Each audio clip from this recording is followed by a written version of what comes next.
chance to do this, yesterday we were talking, and you were going into some scientific detail about the test on your child that came back positive, and you were talking about some certain metabolite or something. Can you explain that to people? Just in like a TLDR. Yeah, a really brief thing. I'm going to put together a long either video or publication on this with all the citations to this because there is scientific backing to all of this. But Nick's camera freezes throughout this because there was a thunderstorm going on or something. Now we did actually review this in I think maybe the last time, which was back in January, and Nick's citations were literally from a Quora question post from how could you get a false positive on a Coke test? And there's this very deranged doctor that responds. And we went through some of his old posts and stuff, and he talks about having like orgies in the hospital and banging nurses and things. It's very, very strange. But this is his expert. So these scientific scholarly articles he's talking about is basically a Kuma doctor that he found that also did experiments. I believe they got something, it was like unethical use of coke in some sort of unauthorized study or something like that. It was something like that. I can't quite remember. It was quite an entertaining look into this doctor's past, though. Metabolite that my daughter tested positive for is benzocognine or something like that. I don't know how to pronounce it, but it's BZE is the abbreviation. If you look out there, there are studies that show that the studies on drugs are very limited because they're illegal. But there are studies that show that this metabolite will actually start to form outside of the body on skin in moist, warm conditions, such as on a scalp or in an armpit, something like that. So the metabolite will actually start to form.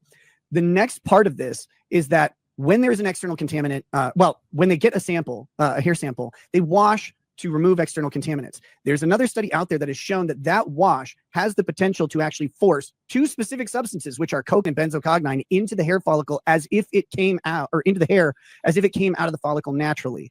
You can look. Now this is, I think that when I was looking at the reports of this of what he was saying, it's almost impossible for them to reproduce this result.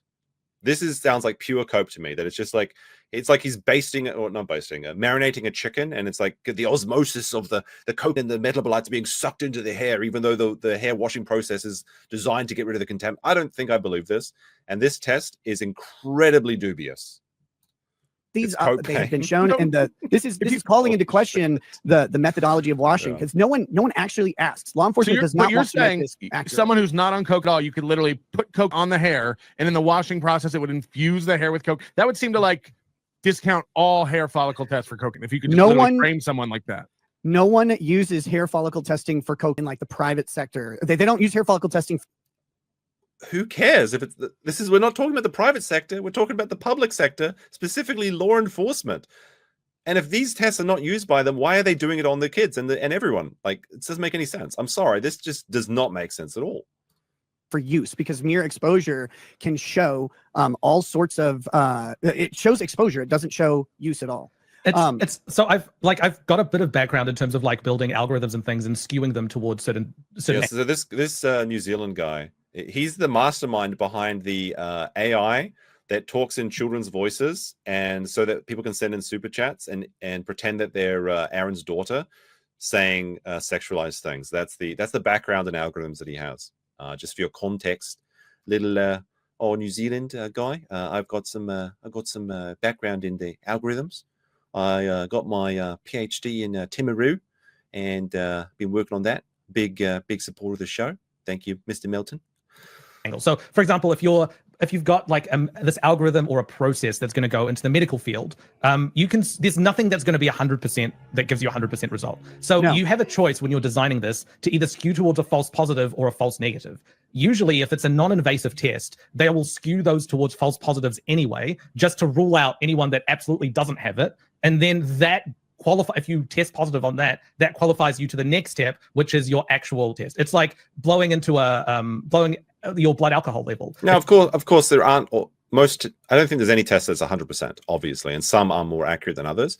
But if this co-test, and Nick's story, this is his cope, is that the girl went back into the house, the daughter, and I believe this was the 9-year-old, and I think it was actually her birthday, the same day as the raid. So the same day that the cops busted in his door while April and Kayla were up doing 9 a.m. shots of coke, because the safe was unlocked. Like Nick's going to go on to say in one of these clips that he always takes his drug safe with him, the safe that he was saying he never had before, but it makes sense because he has to say that for legal reasons, right? This was their daughter's birthday, that they came barging down, their 9-year-old daughter's birthday. If the cops touched her hair and they had coke on their hands, surely they did not touch her entire head. Wouldn't they take the testing from the other source or other site of the hair testing? And if Nick had, if they did that, then they would have a positive test after the negative. They'd have a negative test after the positive test. If they had that, why doesn't Nick just say that? This doesn't make any sense to me whatsoever. I have a really big problem, and that Nick has never really addressed this. He only ever says that the government dropped their line of questioning. He never explains it. And these tests are allegedly valid for about 90 days after exposure. Nick had these children back at 77 days. So he still could have gotten his own test of his own volition at any time. And frankly, I think you would do that because you would want supporting evidence in your perhaps pending CPS case. But not only could Nick have done that, the children were always in the custody of his own family, the children's grandparents, Nick's parents. Is it Nick's parents? Yeah, I think it's Nick's parents. Maybe it's Kayla's parents. Either way, those grandparents could have got the test at any time. Wouldn't you, like, ask yourself, if you had a family member, like you're a grandmother or you're a grandfather, your child gets taken away by the government because of drug charges, and they say that one of your children tests positive for coke, you now have the children. Would you not go get your own test to verify this or to disprove this? I don't understand why Nick hasn't addressed this. All he just says is the government doesn't want to pursue this line of questioning. Then wouldn't you get it so that you could use it against the government to show that their tests are fallible? I don't know. There's a lot of ways you can get false positives from that, but it's a lot easier to blow into a little thing than it is to go and get your blood drawn, which gives you a much better result, but it's way more invasive. The cops would never set up a stall and be like, everyone who passes through, we need to draw your blood, right? Yeah, it's breathalyzer field tests. The intoxilizer is rather accurate. The breathalyzer that they use at the station, which is a big machine. The field testing ones are subject to all sorts of issues, like pickle juice and stuff, or just temperature. They don't operate in the cold. In Minnesota, it's kind of a big problem. If you get pulled over and it's below 0 Fahrenheit, you should find out what model it is, because some of them, many of the breathalyzers that they use in the field are not accurate below 0 degrees. Some are rated to -20. They're good to rule out people who absolutely don't screen, and then just because you test positive, that doesn't mean you're going to court, right? So then you have to go get a further test. The most frustrating part of this is that the state never came after us. We never got to fight. We never got to test this stuff. I hired an expert. No, they could have tested it themselves anytime. Their grandparents could have taken them for testing, or the parents could have taken them for testing after they received the kids back after the 77 days. I had to pay him for 2 hearings that the state ended up. I mean, this is kind of a good point, though. He talks about he hires an expert at great expense. So the idea that maybe they were short on cash and they couldn't afford like private testing doesn't make any sense whatsoever. And Nick is actually these guys here. If you're unaware of them, they're pretty nasty guys. You can see some of the clips about Melton specifically on the Third World Aristocrat YouTube channel. So Nick is very busy to go down to see Hackamania. So this is Melton's show. So Hackamania is on May 9th, and Nick specifically asked the court if he could go down and do this. And one of the reasons he says he should be able to go do this is because they can get drug testing pretty easily in Las Vegas. So Nick is prepared and understands what is involved in going and getting a private drug test. I mean, if he can test himself while he's in Hackamania, why couldn't he just test his children to make sure? And like, you just get that, right? Because either if you're like, because Nick, maybe Aaron did it. Oh no, maybe Aaron did it. So I got to go check. Oh no, she's clean. Okay, it's fine. Oh wait, it's clean. I can use this as a piece of evidence in my own trial. He just says the government never came after me, so we could never use that piece of argument. I don't see how that tracks. It only makes sense to Nick and the people that I guess get Nick on because they only want to use him to try and take shots at the toe. I don't know. No one's explained this, why he couldn't do this. And I think it's a big hole in Nick's arguments. Acquiescing on, we never got to actually fight on this issue, which means it sits out there, and we don't know. Like he even admits it sits out there. So then get your own test and say, look, I've got this test. I've removed my daughter's name and her information. It's a it's a negative coke metabolite test on her hair. The government was wrong, or something. Like, I assumed when I saw those results, they're so unbelievable that I was like, this has to be Kayla's hair. This has to be April's hair. This is the only thing that makes sense to me. is that the government mixed up the test samples because there's like everyone's got the same hair color. Maybe they they missed one. That's what makes sense to me. But then if that was the case, they would have a secondary follow-up test which would show that it was negative, but they don't. And Nick's is just like, well, I never even got a chance.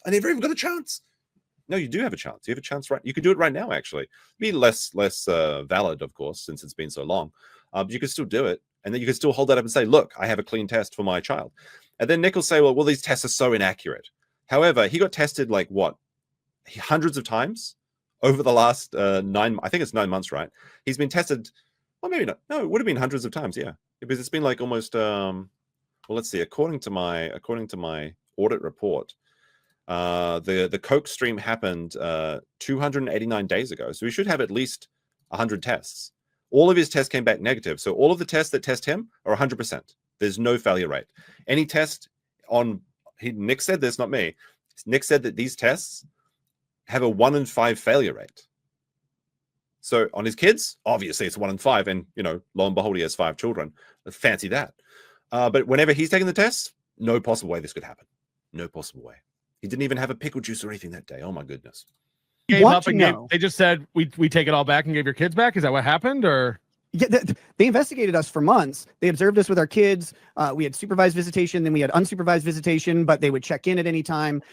This went on for until it finally finished in November. We had a path to everything in August that finally wrapped up in November, and it was a nice relief. But during the time they were investigating, they were interviewing people. They did all sorts of medical tests on the kids. They did mental evaluations on the children.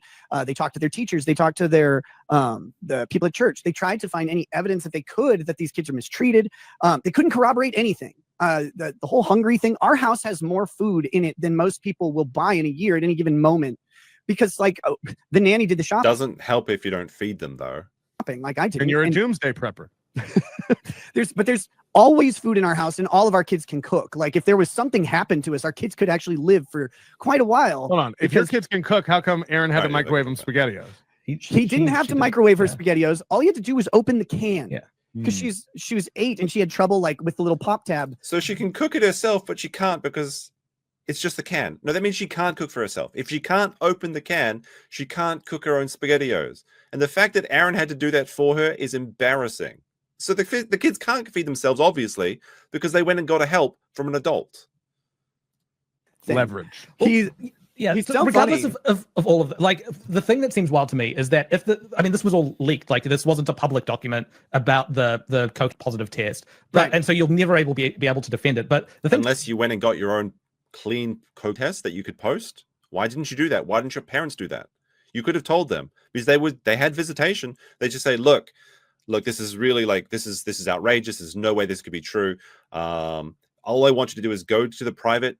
Let's get a third party second opinion. Go get the daughter, or go get all the kids tested for coke use in their hair follicles.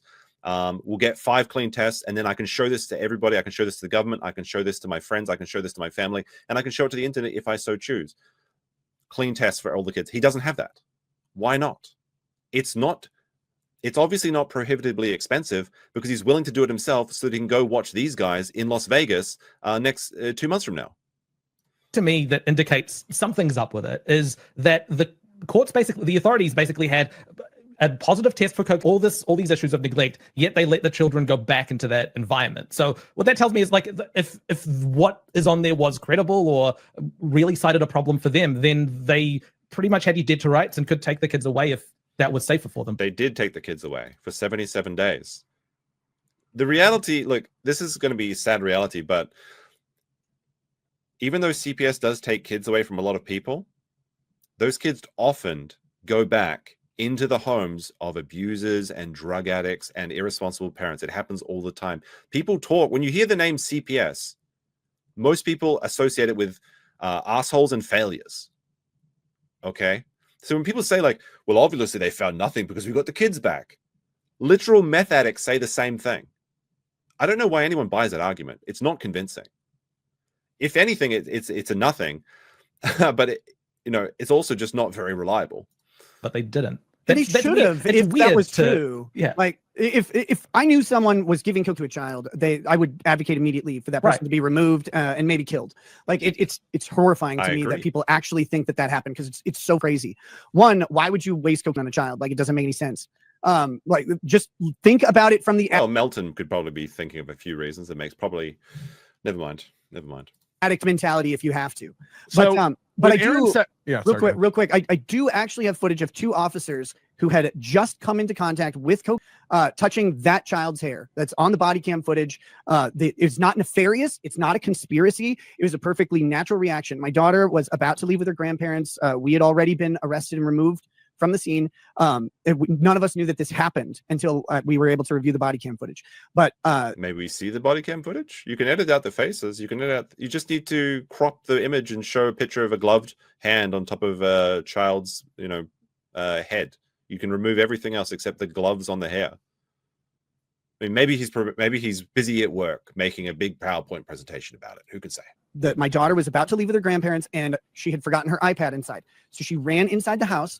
And there's 2 officers in the entryway. One was the deputy chief, I believe, who was kind of just overseeing the investigation. He was mostly standing outside the whole time. The other cop who was there had just come out of the bathroom that they moved the safe into, because they took it outside, cracked open the safe. They brought it back into our front. I wish I had the clip of Nick coping about there being no safe in his house, because for the longest time he was like saying safe. I've never had a safe. What are you talking? Safe? No, I don't have a safe. Front bathroom, not the bathroom where they found it. And they were pulling it all out. That cop with his gloves touches my daughter's hair on body cam right after coming out of that bathroom. Like, he did not take his gloves off. He didn't wash them. All of this is there. I have to put it all together because it's multiple body cams to see it, obviously. All right. So don't they? So Nick's